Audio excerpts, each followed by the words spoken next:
ধন্যবাদ। আমি এখন অবস্থান করছি নওগাঁ জেলার মান্দা উপজেলার ৩ নং পরানপুর ইউনিয়ন পরিষদের ফেটোগ্রামে।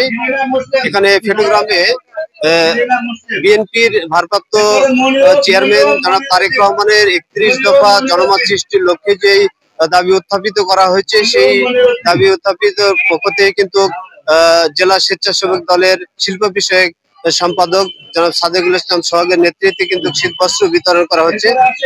এই শীতবস্ত্র বিতরণ অনুষ্ঠানে উপস্থিত রয়েছেন প্রধান অতিথি হিসেবে জেলা যুব দলের সম্মানিত সদস্য সচিব এবং জেলা কেন্দ্রীয় জিয়া সাইবার ফোর্সের সহসভাপতি রুহুল আমিন মুক্তার ভাই। ওনার সাথে আমরা একটু কথা বলবো যে এই শীতবস্ত্র বিতরণের প্রধান অতিথি হিসেবে কিন্তু উনি উপস্থিত হয়েছেন। তো ওনার সাথে আমরা একটু কথা বলবো যে উনি এই শীতবস্ত্র বিতরণ অনুষ্ঠানে যে উপস্থিত হয়েছেন, তো আসলে এটা জাতির জন্য কি মেসেজ দিতে পারেন ওনারা আগামী জাতীয় নির্বাচনে বাংলাদেশ বিএনপির পক্ষ থেকে উনি কি মেসেজ দিতে পারেন?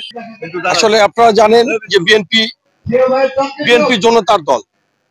এই দেশের প্রয়োজনে, জাতির প্রয়োজনে বিএনপির সৃষ্টি হয়েছিল। বিএনপি সবসময় সাধারণ মানুষের নির্বাচনের বা তাদের ভোটের অধিকারের প্রতি বিশ্বাস করে। যতদিন পর্যন্ত ভোটের অধিকার ছিল না, বিধায় বিএনপি যেখানেই দেখেছে যে ভোটের অধিকার নেই, সেখানে ভোটে অংশগ্রহণ করে নাই। আগামীতে বর্তমান যে সরকার আছে, তারা একটি যদি গ্রহণযোগ্য নিরপেক্ষ নির্বাচনের অনুষ্ঠিত করে, তবে বিএনপি অবশ্যই সেখানে অংশগ্রহণ করবে। এবং আমি আশাবাদী বিএনপি কে ভোট দেওয়ার জন্য সারা দেশের মানুষ অধীর আগ্রহে সময় ক্ষেপণ করছে। যত তাড়াতাড়ি নির্বাচন হবে, বিএনপির মানুষ তত তাড়াতাড়ি ভোট দিয়ে এদেশের দায়িত্ব বিএনপির ঘাড়ে দিতে চায়।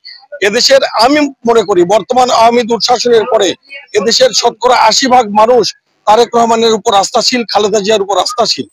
৮০% মানুষ ধানের শীষে ভোট দিয়ে এ দেশ, এ জাতিকে পূর্ণ গঠনের জন্য বা রাষ্ট্রটিকে মেরামতের জন্য ধানের শীষে ভোট দিবে এবং বিজয়ী করবে বলে আমি বিশ্বাস করি।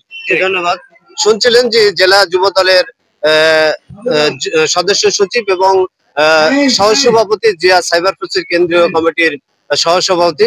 ওনার কাছে আমরা যেটা জানলাম যে শীতবস্ত্র বিতরণে সারা দেশেই কিন্তু বিএনপির বিভিন্ন অঙ্গ সংগঠনের পক্ষ থেকে কিন্তু সাধারণ মানুষের পাশাপাশি রাখার জন্য, সাধারণ মানুষকে কিন্তু একেবারেই বিএনপির ছায়াতলে নেওয়ার জন্য কিন্তু মূলত এইভাবেই বিভিন্ন জায়গায় কিন্তু তাদেরকে শীতবস্ত্র থেকে শুরু করে বিভিন্ন সুযোগ সুবিধা সৃষ্টি করা হচ্ছে।